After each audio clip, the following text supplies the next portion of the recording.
Утрово до пратениците е пристигнат плик со писмо од некое здружение на граѓани кое што се вика Ние македонскиот народ и уште едно здружение за борба за еманципација и права на жени, во кое што на пратениците им подвлекуваат дека со гласањето за ќе имаат кривична одговорност, ќе предизвикаат немири во државата, предвремени парламентарни избори и многу известно ќе завршат во затвор.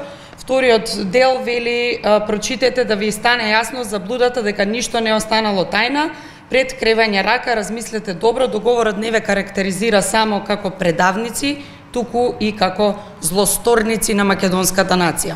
Ваквиот тип на притисоци не е спорно дека граѓаните имаат апсолутно право да се обраќаат до пратениците со аргументи во однос на одлуките и законите кои пратениците ги носат, и тоа често пати имало резултат кога имало аргументи.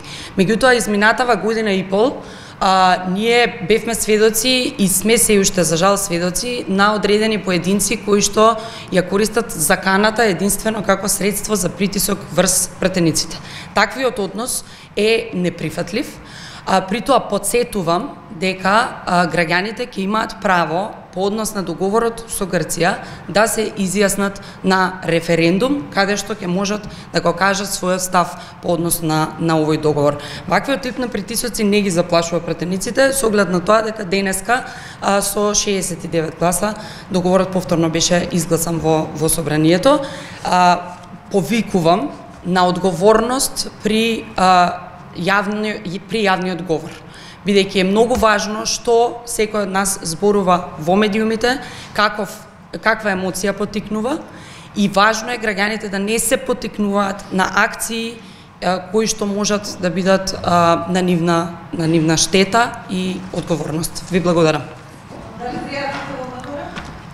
Се уште не, ќе ви информираме во текот на денот, меѓутоа верувам дека Министерството за внатрешни работи ќе си ги спроведе своите законски акции. Јас ве повикувам да истражите кои се овие невладени организации, бидејќи навистина не знаеме ние кои се овие здруженија. На крајот од денот не е ни важно.